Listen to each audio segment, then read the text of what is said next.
Assalamualaikum warahmatullahi wabarakatuh. Alhamdulillah wassalatu wassalamu ala Rasulillah. Segala puji dan puja kehadirat Allah Subhanahu wa taala, juga salawat dan taslim kepada Nabi besar Muhammad sallallahu alaihi wa ala alihi wa sahbihi wasallam. Saudara seiman, bertemu pada Senin siang ini biasanya memang di materi umum ya. Dan kita akan menjelaskan sekarang ya, persiapan dan bekal menjelang kematian. Dalam pembukaan ini insya Allah kita akan coba ya, menggugah dari sisi hakikat kehidupan dunia ini. Teman-teman sekalian, dunia ini adalah tempat sementara. Saya ulangi lagi, dunia ini tempat sementara dan bukan menjadi target utama bagi orang beriman. Apapun yang kita miliki di dunia ini akan kita tinggalkan. Sebagaimana kita lahir di muka bumi ini dengan badan telanjang dan dibungkus dengan satu lembar selimut di awal lahir, dan kita menangis pada saat itu, bahkan dalam pandangan medis penangisnya bayi awal lahir adalah sebuah tanda sehat ya. Dan juga pada saat meninggal akan sama. Kita akan menggunakan selembar kain kafan dan juga kita akan ditangisi. Kalau kita lahir kita menangis, maka nanti kita akan ditangisi. Itu sudah menjadi umum dan standar. Yang uniknya banyak orang mengetahui hal ini tapi mereka coba menutup mata mereka, menutup hati mereka, menutup pikiran mereka, seakan-akan mereka akan hidup selamanya. Saudaraku seiman, seorang mukmin targetnya akhirat, targetnya mati, karena mati itu ya, akan membawa dia kepada kehidupan abadi. Mati sebuah pintu yang akan membawa kepada kehidupan abadi. Itu yang kita harus tanamkan dalam benak kita. Tidak ada perlu yang dikhawatirkan dalam masalah kematian kecuali dalam keadaan satu, yaitu Anda meninggal dalam keadaan bermaksiat kepada Allah SWT. Apakah itu kekufuran, ya? Apakah itu adalah kemaksiatan yang besar yang Anda tidak sempat taubat, maka itu Anda perlu khawatir. Tapi selama Anda berada di jalur keimanan, beramal saleh, patuh kepada Allah, mematuhi peraturan-peraturan Allah, menjauhi apa yang dilarang, maka tidak ada yang perlu dikhawatirkan. Justru orang mukmin rindu dengan kematian. Dan inilah yang memotivasi para sahabat ridwanullah alaihim dan orang-orang saleh sebelum kita, bagaimana mereka selalu ingin rindu mendapatkan mati syahid dengan berperang. Pada saat dikumandangkan perang luar biasa, mereka berada di saf-saf pertama. Bukan cuma orang-orang tua, anak-anak muda pun diantara mereka begitu keadaannya. Kita dengarkan kisah bagaimana Abdullah bin Abbas, Abdullah bin Umar, Abdullah bin Amr bin As, dan sahabat-sahabat Nabi yang lain yang masih kecil-kecil umurnya di perang Badr. Pada saat Nabi SAW panggil atau di perang Uhud, maka mereka berlumba-lumba ingin berada di jalur peperangan tersebut supaya mereka ikut. Karena mereka sudah tertanamkan, memang target kita bukan dunia. Semuanya akan kita tinggalkan. Ya. Para sahabat ridwanullah alaihim, mereka itu tidak pernah merasa sedih kalau ketinggalan apapun atau kehilangan apapun dari urusan dunia. Apapun itu, walaupun besar di mata orang. Yang mereka sedih justru kalau mereka terlewatkan waktu untuk beribadah. Luput dari sholat berjamaah di masjid, luput dari sholat malam, luput dari membaca Al-Quran yang sudah dijadwalkan, luput dari sedekah, luput dari segala macam perbuatan kebaikan ini. Disitulah mereka merasa sedih. Tapi kalau dunia mereka gak pusing. Karena memang kata Nabi SAW, raka'atai al-fajr khairu minad dunya wa ma fiha. 2 rakaat sholat sunnatul fajr lebih baik daripada dunia dan seluruh isinya. 2 rakaat saja yang kita kerjakan cuma 2-3 menit. Setiap subuh Anda bisa dapatkan itu. Tidak ada sesuatu yang menjadi target utama orang beriman ya, di dunia ini. Kecuali hanya dia tunggangi dunia untuk kebutuhan akhiratnya. Apapun yang dilakukan hubungkan dengan masalah akhirat. Makan, minum, semua itu dikonsumsi karena memang kita memberikan hak tubuh kita sehingga bisa menerima pahala di sisi Allah Subhanahu wa taala, bukan hanya sekedar menghilangkan lapar dan haus, maka akan jadi mubah kalau itu niatnya. Tapi kalau kita niatkan karena memberikan hak jasad yang Allah sedang amanahkan dan rasa lapar, rasa haus ini Allah yang munculkan supaya kita memberikan hak tubuh kita dan kita gunakan agar tubuh kita lebih kuat dalam beribadah kepada Allah Subhanahu wa taala, di situ akan nilai pahala, ya. Itu juga dengan tidur, awalnya mubah, bisa menjadi sunnah, bisa menjadi ibadah. Kalau Anda niatkan memberikan hak tubuh, Anda mengantuk, Anda letih, berarti tubuh kita sedang butuh istirahat. Anda tangkap sinyal itu, kemudian Anda ya beristirahat. Dan niat istirahat ini untuk menguatkan tubuh agar bisa lebih kuat beribadah kepada Allah Subhanahu wa taala. Mandi, bukan hanya sekedar mandi biasa supaya hilang rasa gerahnya, itu mubah. Tapi dia bisa menjadi sesuatu yang sunnah, ya, ibadah yang baik. Kalau Anda mengerjakannya karena ingin memberikan hak tubuh dan juga supaya ya tampil lebih bersih dalam beribadah kepada Allah SWT. Sampai Imam Malik rahimahullah setiap kali mau menyampaikan hadis Nabi SAW, beliau selalu mandi, beliau menggunakan baju yang terbaik, beliau pakai wangi-wangian yang terbaik gitu kan. Ya, begitu juga Imam Abu Hanifah rahimahullah setiap kali mau tampil mengajar ataupun beliau mau sholat malam, beliau selalu menggunakan pakaian yang terbaik, bukan untuk dipuji oleh orang, tapi karena ingin menggunakannya dalam ibadah kepada Allah Subhanahu wa taala. Gitu kan? Maka di sini harus bisa diatur bagaimana niatnya. Ya. Jangan pernah teman-teman targetnya dunia, karena akan pendek sekali. Ya. Tapi kalau maksudnya pendek sekali targetnya, ya. Tapi kalau diniatkan untuk akhirat maka akan sangat luar biasa. Ya. Akan sangat panjang ya sesuatu yang kita lakukan ya, dalam arti kata dalam hal memasang target ya dan mengejar apa yang terbaik yang akan kita raih nanti di akhirat sana. Kita akan buka dengan hadis Aisyah radhiyallahu anha di mana beliau berkata bahwasanya Rasulullah sallallahu alaihi wasallam bersabda, "Man ahabba liqa Allahi ahabba Allahu liqa'ahu wa man kariha liqa Allahi kariha Allahu liqa'ahu." Barang siapa yang rindu, suka, ingin berjumpa dengan Allah, ya, maka Allah pun akan rindu berjumpa dengannya. Dan barang siapa yang membenci pertemuan dengan Allah, Allah pun akan membenci pertemuan dengannya. Ya, perhatikan di sini. Kemudian fakultu, ini jawaban nanti ya. Kalau anda mengatakan apa hubungannya hadis ini dengan bahasan kita, coba perhatikan. Fakultu kata Aisyah, maka aku berkata, ya Nabi Allah, wahai Nabinya Allah. Akarahayatul mauti, fakulluna nakrahul maut. فقال ليس كذلك ولكن المؤمن إذا بشر برحمة الله ورضوانه وجنته أحب لقاء الله فأحب الله لقاءه وإن الكافر إذا بشر بعذاب الله وسخطه كره لقاء الله وكره الله لقاءه. Artinya kata Aisyah radhiyallahu anha, apakah yang dimaksud benci akan kematian wahai Nabi Allah? Tentu kami semua takut dengan kematian. Nah, di sini yang menjawab tadi apa yang saya jelaskan dalam pembukaan kita ya. Jadi orang mukmin tidak perlu takut. Aisyah mengatakan kami selama ini masih takut mati, gitu kan. Tapi dengarkan bagaimana setelah Nabi SAW menjelaskan kepada beliau. Kata Nabi SAW, bukan begitu maksudnya. Namun maksud yang benar adalah seorang mukmin jika diberi kabar gembira dengan rahmat, keridhaan serta surganya. Nanti kalau mati itu masuk surga loh. Nanti kan kita terima hasil amal-amal kita loh. Nah, misalnya kita bahasakan begitu. Maka dia pun akan rindu mati. Dia ingin rindu segera bertemu dengan Allah. Karena untuk bertemu dengan Allah kan harus mati dulu. Gak mungkin tidak gitu. Ya. Maka Allah pun suka bertemu dengannya. Dan barang siapa yang benci, jika orang kafir diberikan kabar tentang siksa Allah dan ahli maksiat. Nanti kau akan dimasuk neraka, nanti kau akan disiksa.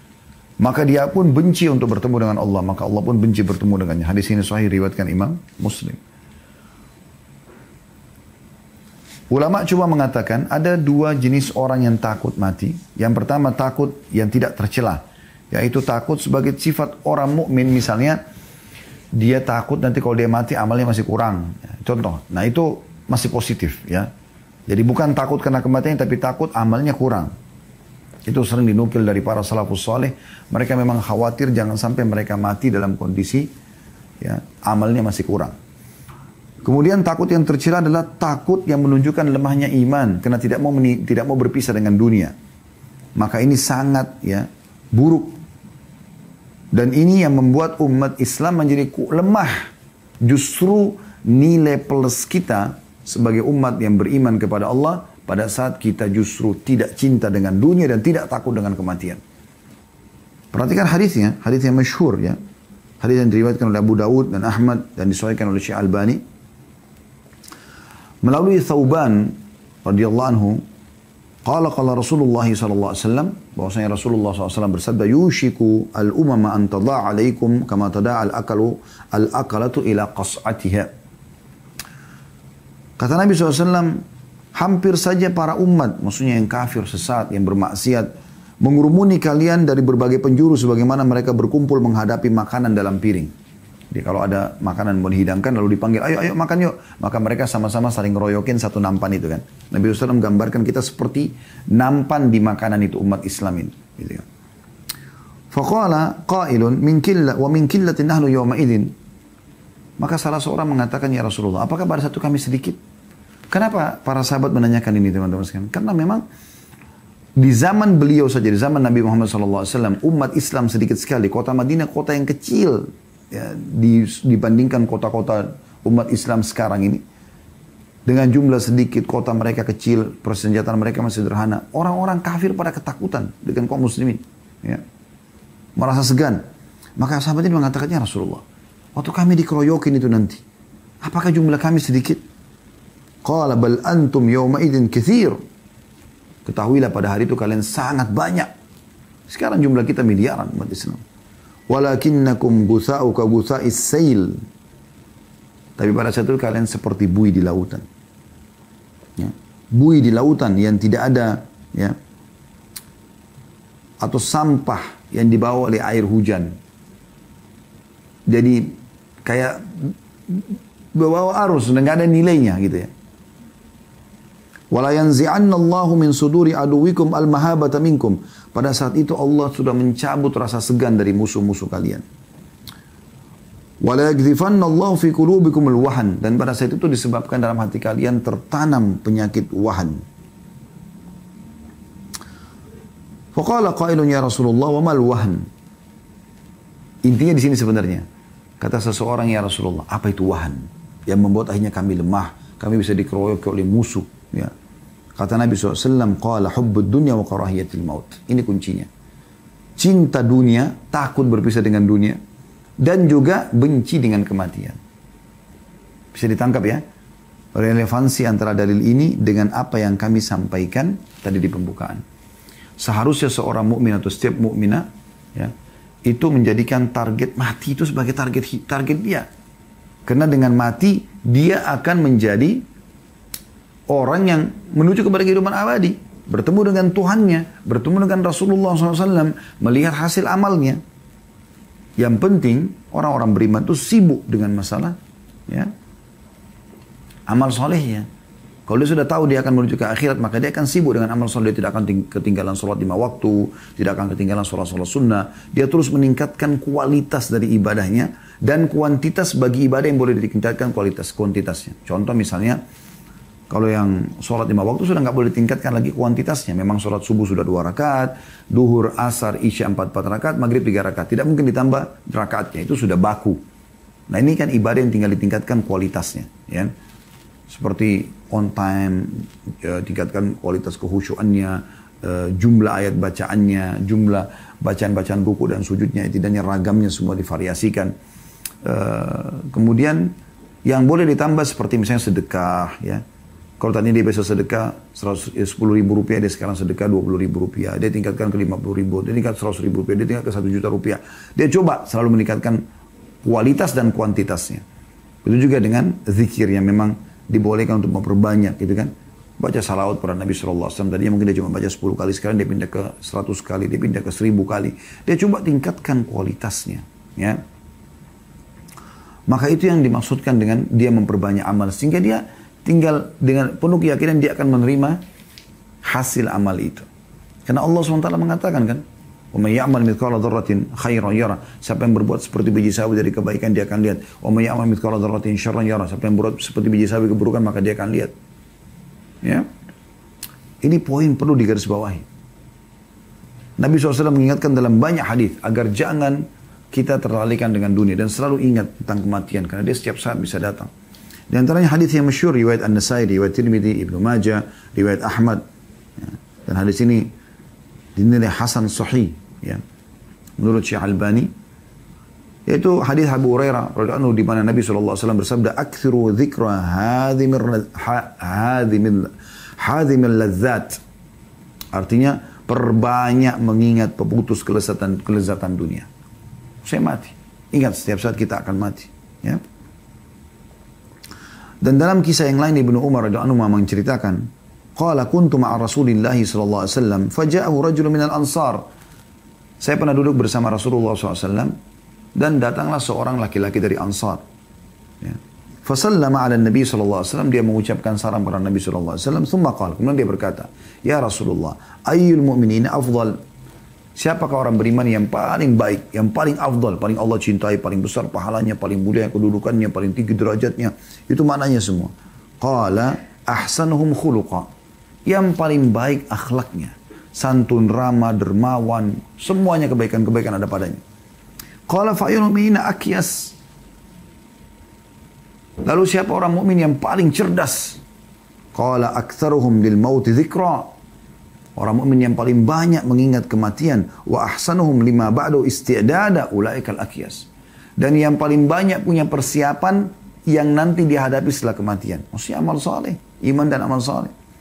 Maka mereka lah orang-orang yang paling cerdas. Ya.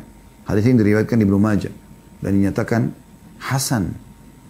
Juga dalam hadis Nabi SAW yang mengingatkan kepada kita bagaimana caranya agar kita lebih khusyuk dalam sholat, kita lebih semangat dalam ibadah, mengingat kematian. Kalau kita akan kembali, waktu kita terbatas.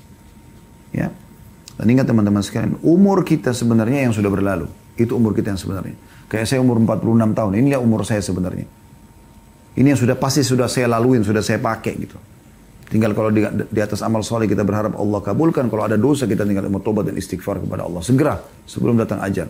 Jangan selalu berangan-angan dengan yang akan datang. Allahu alam. Berapa umur kita Allah kasih. Semoga Allah panjangkan umur kita di atas ketaatan. Tapi kita tidak pernah tahu berapa banyak lagi umur kita. Jangan terus-menerus lalai. Selalu berangan-angan ulang tahun. Lalu dirayakan seperti orang-orang kafir. Ini melalaikan. Makanya para ulama melarang acara ulang tahun itu. Karena memang melalaikan orang. Tiup lilin, kue, pesta-pesta. Apalagi kemaksiatan dilakukan. Subhanallah, orang Islam bukan seperti itu keadaannya. Makin bertambah umur berarti makin dekat dia dengan liang lahatnya. Saya dan Anda semua sedang menuju ke liang lahat. Kita tidak tahu siapa yang berdulu jatuh ke liang lahat tersebut. Kata Nabi SAW, agar kita bisa lebih khusyuk sholat, bisa lebih semangat dalam ibadah. Uzkuril mauta fi sholatik. Ya, kata Nabi SAW kepada seorang sahabat. Ingatlah kematian dalam sholatmu. Fa inna rajula idza dzakara al-maut fi salatihi fahariyun an yuhsina salatahu.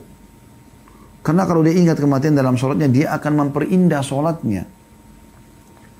Wa salata rajulin la yadhunnu annahu yusalli salatu atau salatan ghairaha wa iyyaka wa kull amrin ya'tadhiru aw yu'tadhiru minhu.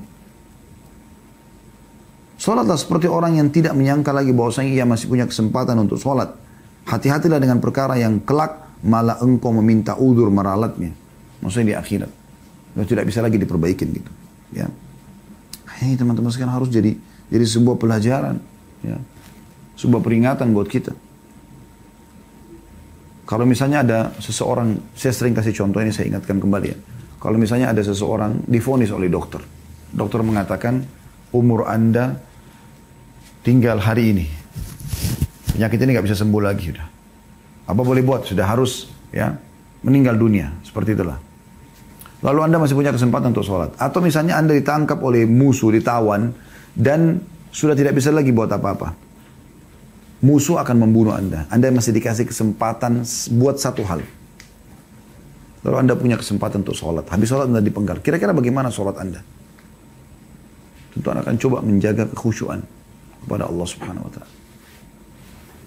Harusnya kita tidak harus tunggu itu teman-teman. Karena malaikat maut jauh lebih hebat, ya, lebih dahsyat prosesnya dibandingkan dengan orang yang akan memenggal kepala Anda itu.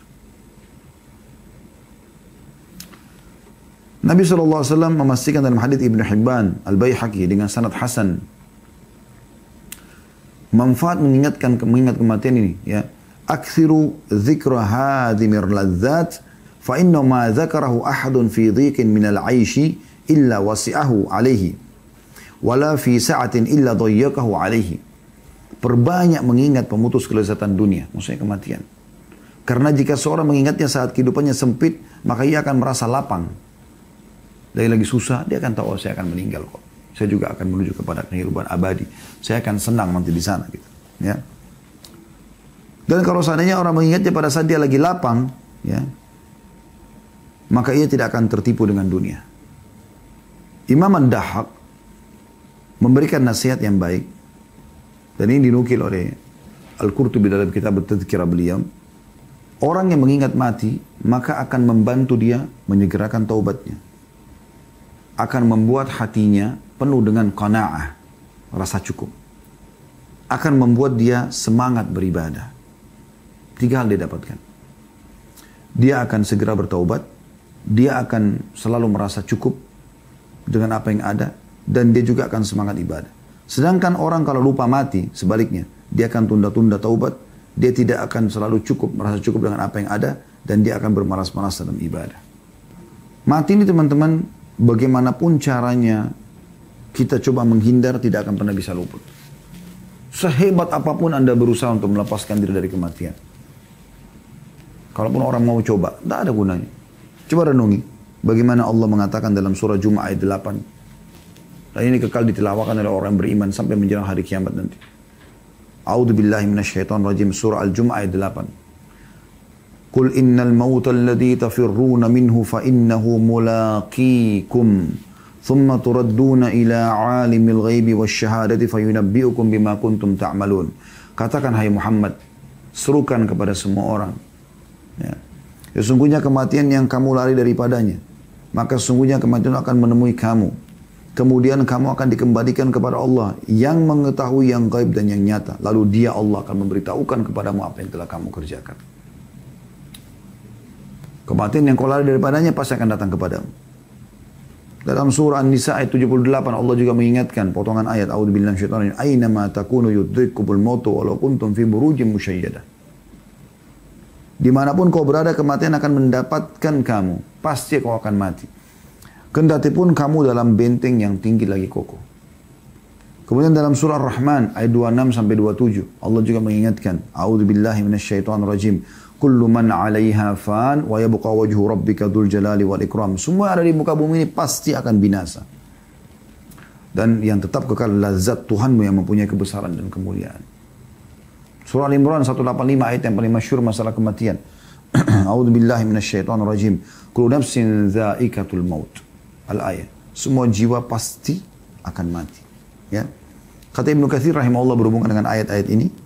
Beliau mengatakan dimaksud dengan ayat-ayat di atas adalah setiap orang pasti akan merasakan kematian.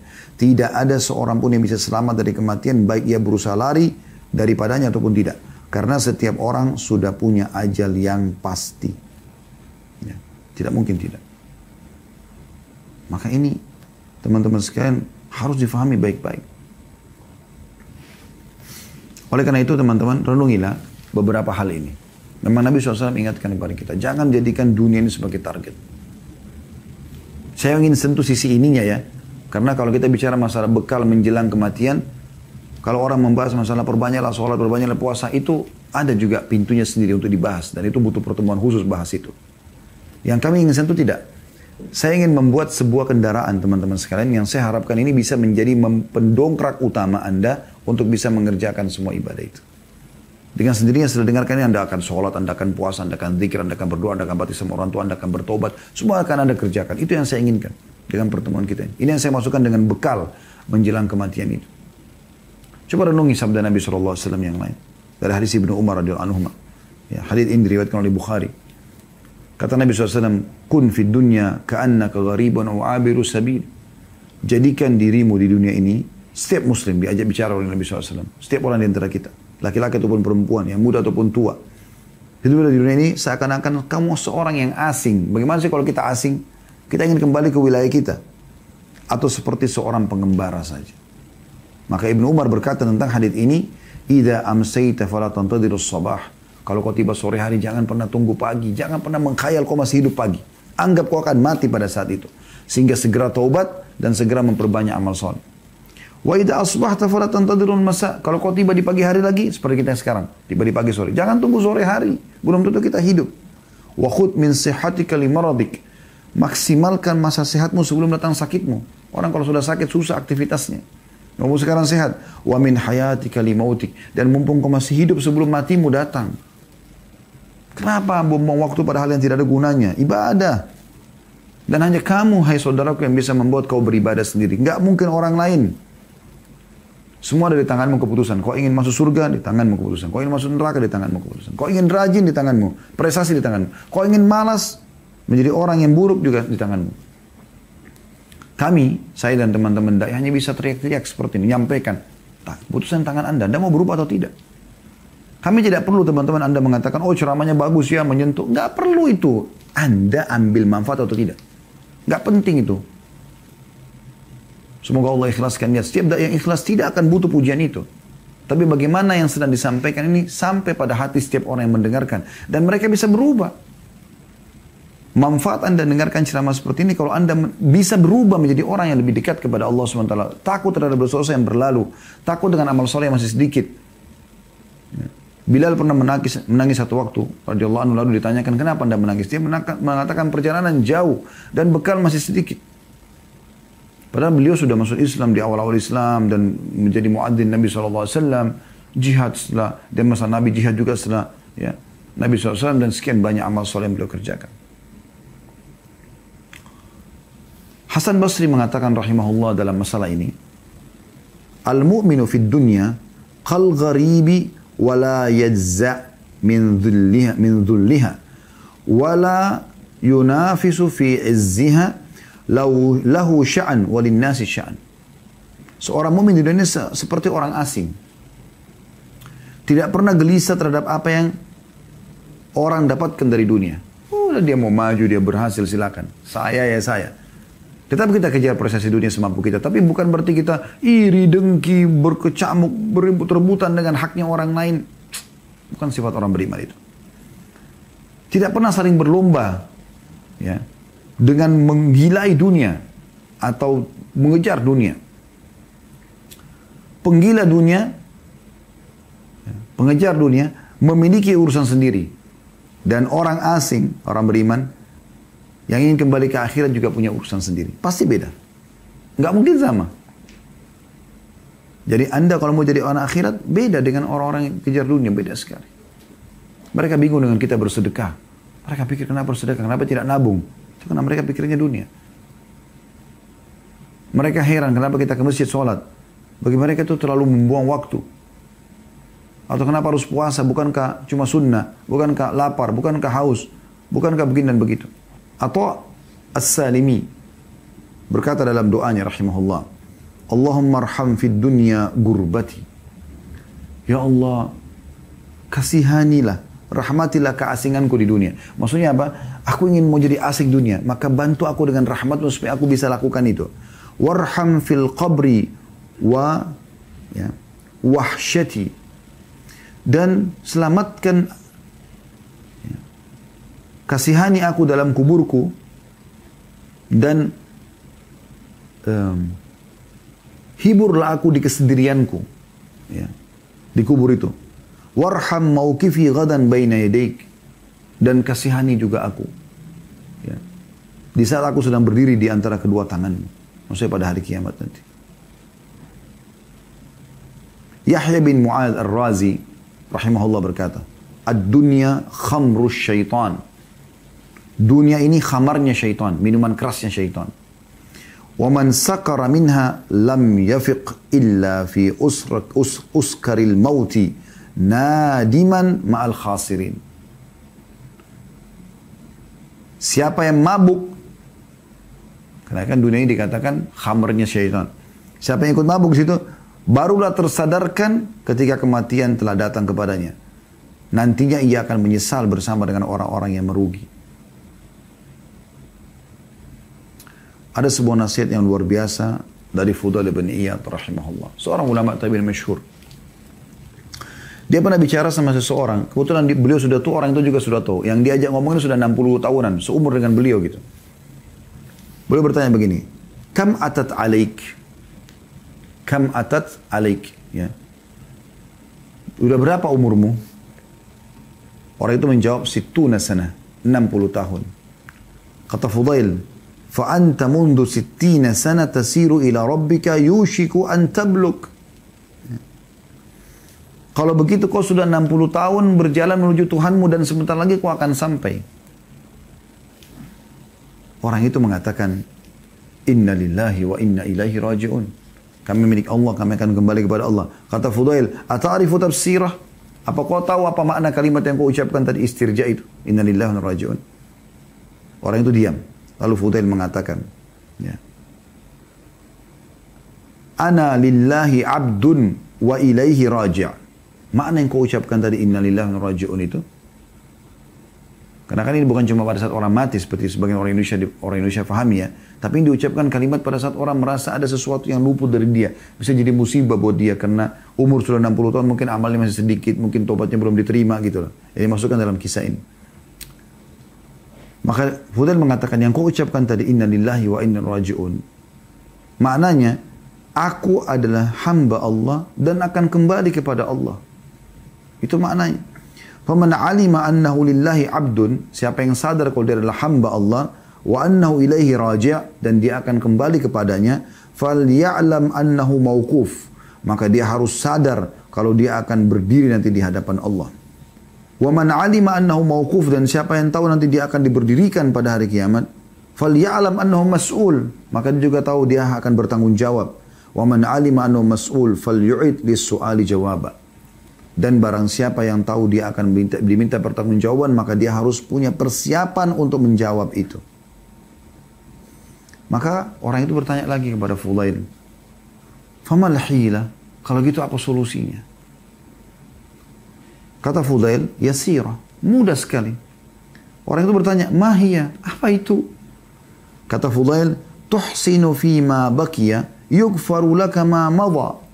Ini kalimat luar biasa ya. Perbaiki amal solehmu di sisa umurmu yang masih Allah kasih, maka akan diampuni kesalahan yang lalu. Sekarang kau perbanyak amal soleh termasuk taubat, maka akan dimaafkan kesalahan yang lalu. Dan tersisa berarti amal-amal soleh saja yang kau kerjakan. Fa innaka in asa'ta fima baqi, karena kalau kau masih merusak lagi di umur yang tersisa, masih buat dosa lagi, ukhidta bima madha wa bima baqiya. Karena kau akan dihukum dengan apa yang telah lalu dan juga yang akan apa yang tersisa.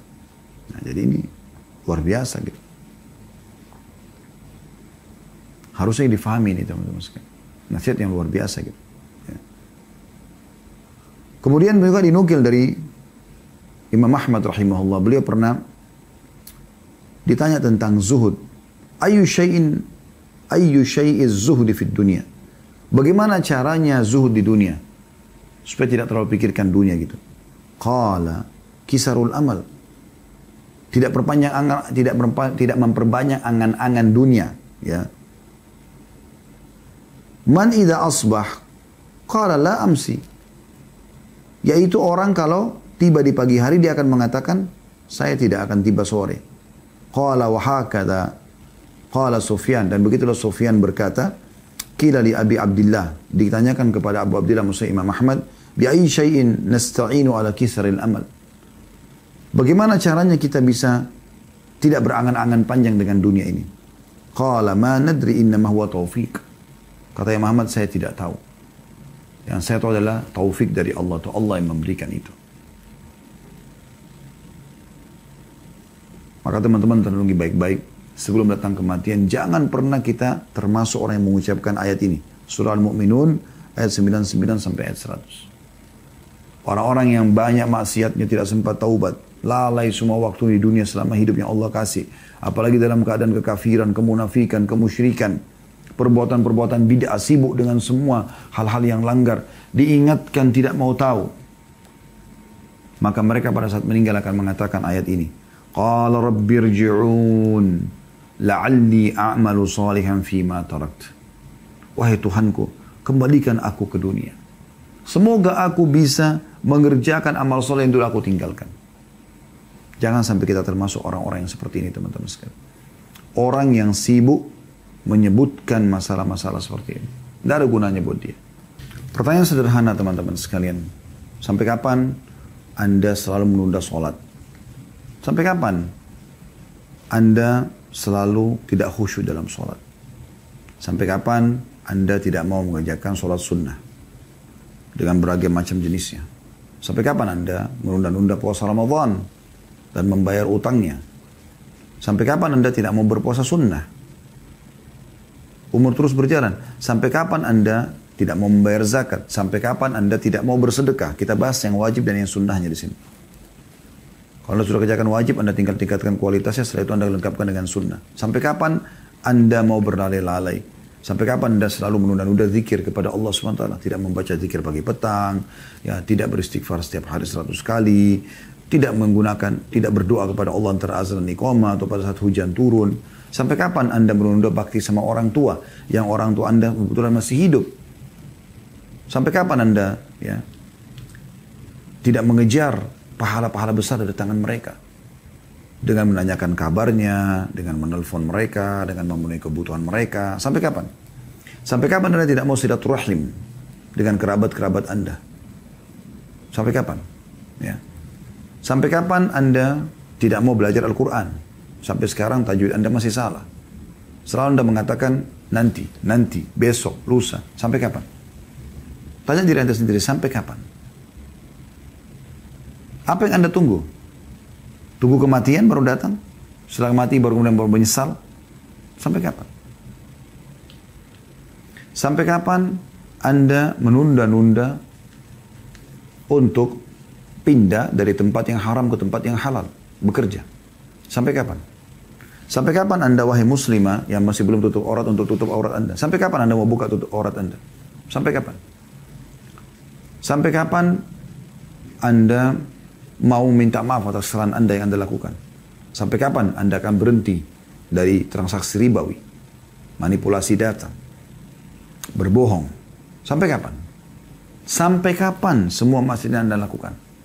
Dan kira-kira kapan Anda mau berhenti menjadi orang yang lebih baik? Peraturan Allah tidak akan berubah. Allah mengatakan dalam Al-Quran, وَلَنْ تَجِدَ لِسُنَّةِ اللَّهِ تَبْدِيلًا. Tidak akan pernah berubah sistem yang sudah Allah ciptakan. Anda sudah tahu kisah, dan Anda harus tahu itu. Kisah Nabi-Nabi dan orang-orang yang menjadi pengikutnya. Tidak usah jauh-jauh, kita langsung kepada Nabi Muhammad SAW dan para sahabatnya. Lihat bagaimana Abu Bakar, Umar, Uthman, Ali, Talha, Zubair, dan kisah-kisah sahabat Nabi seluruhnya, ridwanullah alaihim, yang ikhlas, yang meninggal dalam keadaan iman. Kita tidak bicara yang sempat murtad, yang memang pura-pura masuk Islam, yang jadi munafik. Kita bicara sahabat-sahabat Nabi yang betul-betul tulus. Dan kisah-kisah mereka ada di kedua tangan kita. Kami sudah membedah lebih dari 50 kisah sahabat Anda bisa dengarkan. Anda bisa banyak baca buku dalam bahasa Indonesia tentang kisah mereka. Kisah-kisah sahabiat Nabi, para ummahatil mukminin, para istri-istri Nabi, dan juga para sahabat Nabi yang lain. Bagaimana perjuangan mereka dalam rumah tangga mereka, dalam memperjuangkan sunnah Nabi SAW, dalam ikut berjihad dengan Nabi SAW. Lihat mereka. Mereka adalah orang-orang yang sudah sukses. Ya. Siapa yang mengikuti mereka, maka buah tidak akan jauh dari pohonnya. Kita akan bersama dengan mereka. Dan dalam kehidupan mereka ada orang-orang munafik. Ada Abdullah bin Ubay bin Ka'ab, Ubaidillah bin Ubay bin Ka'ab, Ubaidillah bin Ubay bin Ka'ab, ya. Ya maaf, Ubaidillah bin Abi Salul. Mohon maaf, saya ulangi. Ubaidillah bin Ubay bin Salul. Kemudian ada beberapa tokoh-tokoh munafikin, ya, di Madinah. Pura-pura Islam. Sampai kapan Anda mau seperti ini? Mau seperti ini? Akan sama. Ujungnya akan sama dengan mereka. Yang masih dalam keadaan kafir. Lihat Abu Jahal, Abu Lahab. Jaya mereka cuma sebentar di Mekah. Habis itu pada saat mereka terbunuh di perang Badar selesai. Abu Jahal terbunuh, Umayyah bin Khalaf terbunuh, Syaibah terbunuh, Al-Walid terbunuh, Uqbah terbunuh, ya. Utbah, ya, terbunuh. Bukan Uqbah tapi Utbah. Kemudian Abu Lahab terbunuh tapi di Mekah, bukan di peperangannya. Habis cerita mereka dan hanya dikenang keburukannya. Sebelumnya ada Fir'aun, ada Namrud, ya. Semua nabi-nabi dan orang beriman selamat, dan semua orang-orang yang kufur, munafik, musyrik, semua akan celaka. Itu tidak akan berubah. Anda tinggal tentukan jalan Anda. Dunia ini sudah lama berlalu, teman-teman sekalian. Bukan baru umurnya. Kita ini penduduk-penduduk terakhir dunia. Jangan Anda pikir Anda ini baru di dunia ini baru. Enggak, ini dunia sudah tua. Sudah tua. Dalam sebuah riwayat bahkan Nabi SAW menggambarkan dunia ini seperti seorang wanita yang tua sekali. Udah tua. Kita di akhir-akhirnya. Jangan lupa tentang sejarah manusia yang sudah lalu. Sampai kapan? Ada sebuah statement dari Hamid Al-Qaisari. Beliau berkata, rahimahullah, kulluna, ya, qad aikanal maut. Kita semua sebenarnya sudah yakin tentang kematian. Terbukti depan mata kita, kita banyak lihat orang. Bahkan ada orang terdekat kita sudah mati. Saya subhanallah hari Jumat yang lalu, sholat di masjid dekat kantor. Di sebelah kami ditaruh jenazah. Dari sebelum Jumat. Saya duduk sambil melihat. Di sebelah jenazah itu ada jemaah yang sedang sholat. Subhanallah. Yang hidup dan yang mati bersebelahan. Tapi yang hidup masih bisa beraktivitas, yang mati sudah nggak bisa. Yang hidup masih bisa mengamalkan isi khutbah, yang mati sudah nggak bisa. Mungkin bisa saja dia mendengar. Tapi nggak bisa buat apa-apa.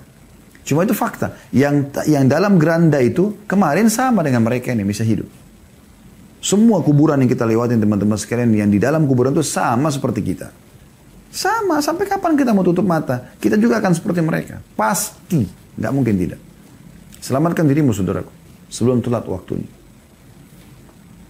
Wa ma nara lahu musta'iddan, tapi sayangnya kita tidak mempersiapkan diri untuk itu. Wa kulluna qad aikana bil jannati wa ma nara laha amila. Kita sudah yakin dengan surga, tinggal kita pelajari, kita bisa tahu. Kita tahu orang beriman kalau meninggal masuk surga. Tapi kenapa masih sedikit kita beramal? Wa kulluna qad aikana bin nar wa ma nara lahu khaifa. Kita sudah tahu tentang neraka, bahkan yang belum tahu bisa belajar. Tapi kenapa sedikit sekali orang yang takut untuk masuk ke neraka? Fa'alama tafrahun. Lalu kenapa kalian bergembira-gembira ini? Ya. Seakan-akan lupa dengan itu. Wa ma asaitum tantadhirun. Dan apa kira-kira yang kalian tunggu? Al-maut, apakah kematian? Fahuwa awwalu waridi alaikum min amrillahi bi khairin aw bi syarr. Padahal dia perkara pertama yang datang kepada Allah, yang memutuskan kalian dari dunia ini, dia bisa jadi baik atau buruk. Kalau meninggal dalam keadaan baik, maka baik. Kalau meninggal dalam keadaan kufur, maksiat, maka buruk. Faya ikhwata, siru ila rabbikum sayran jamila. Maka wahai saudara-saudaraku, jalanlah kalian menuju Allah ya dengan sebaik mungkin. Sebaik mungkin, maksimalkan. Renungi sabda Nabi SAW dalam hadis riwayat Al-Hakim, dan ini disahihkan oleh Syekh Albani. Hadis yang masyhur. Kata Nabi SAW, "Igtanimu khamsan qabla khamsin." Maksimalkan 5 perkara sebelum 5 perkara. Nabi ingatkan. Yang pertama, syababaka qabla haramik. Masa mudamu sebelum masa tuamu. Maksimalkan mumpung masih energik, matanya masih terang. Ayo sholat ke masjid, jangan malas-malasan terus. Ayo baca Quran. Jangan sudah tua baru mau berangan-angan. Sampai itu ada salah satu kerabat kami sudah meninggal rahimahullah. Semoga Allah maafkan. Setelah umurnya 65 tahun baru dia bilang, saya mulai sekarang mau baca kisah-kisah sahabat dan saya mau menulis buku-buku itu. 65 tahun umurnya. Mana kamu dari 20 tahun, 25 tahun, 30 tahun? Mana? Umur yang belasan puluhan tahun tidak digunakan itu kenapa? Kalau Anda di sini ada yang ikuti ceramah kami ini, ternyata belum maksimal di masa dia. Jangan haramkan anak-anak. Kejar pahala di anak-anak, memasukkan mereka ke pesantren, buat mereka hafal Quran. Kejar kekuranganmu di situ. Supaya mereka kalau beramal kau akan panen pahala. Yang kedua, wasihatika qabla sakamik. Sehatmu sebelum kau sakit. Anda ikut acara ini kalau Anda belum flu, belum demam, belum rematik, belum stroke, belum segala macam. Maksimalkan akhi dan ukhti. Ibadah. Ibadah. Kami cuma bisa teriak-teriak seperti ini. Keputusan di tanganmu, hai saudaraku. Berubah. Gitu kan. Berubah, semua di tanganmu. Kalau kau ingin berubah, maka Allah akan mudahkan itu. Kata Allah SWT dalam Al-Quran. A'udzu billahi minasyaitonir rajim. Innallaha la yughayyiru ma biqaumin hatta yughayyiru ma bi anfusihim. Allah tidak akan mengubah nasib satu kaum sampai mereka mengubah diri mereka sendiri. Kalau kita mau mengubah menjadi orang yang baik, hijrah, maka kita akan jadi seperti itu. Yang ketiga, wa ghinaka qabla faqrik. Kayahmu, punya pendapatan sebelum miskin. Ayo sedekah. Kalau tiba saat di mana kau sudah bangkrut, tidak punya lagi yang kau bisa sedekahkan, kau akan nyesal. Yang keempat, wa faragaka qabla syaglik. Waktu kosongmu sebelum kau sibuk. Mana kadang-kadang orang bilang, wah nggak ada kerjaan nih, kosong. Sibuk nonton sesuatu sampai berjam-jam. Begadang dari malam sampai pagi. Akhi dan ukhti, kenapa nggak begadang dengan Al-Quran? Mendengarkan ilmu, menulis. Imam Ahmad rahimahullah pernah begadang, nggak tidur semalam suntuk, hanya mau mengeluarkan dari sebuah hadis manfaat. Mana kita dari ini semua? Kenapa harus hal-hal yang kosong? Diskotik, karaoke, udah ngobrol kosong. Apa gunanya, manfaatnya apa? Waktumu itu akan ditanyakan oleh Allah subhanahu wa ta'ala pada hari kiamat. Diminta pertanggungjawaban, akhi. Yang terakhir, wahayatika atau wahayataka qabla mautik. Dan hidupmu sebelum matimu. Ini harus diperhatikan baik-baik. Sebelum mati menyesal nanti. Ya, menyesal. Semoga Allah SWT menjadikan kita orang-orang yang selalu ya, terdorong untuk mengejar akhirat kita dan memaksimalkan waktu ibadah kita. Waktu kita untuk ibadah kepada Allah SWT dan juga bertobat atas dosa kita yang masa lalu. Allahu a'lam.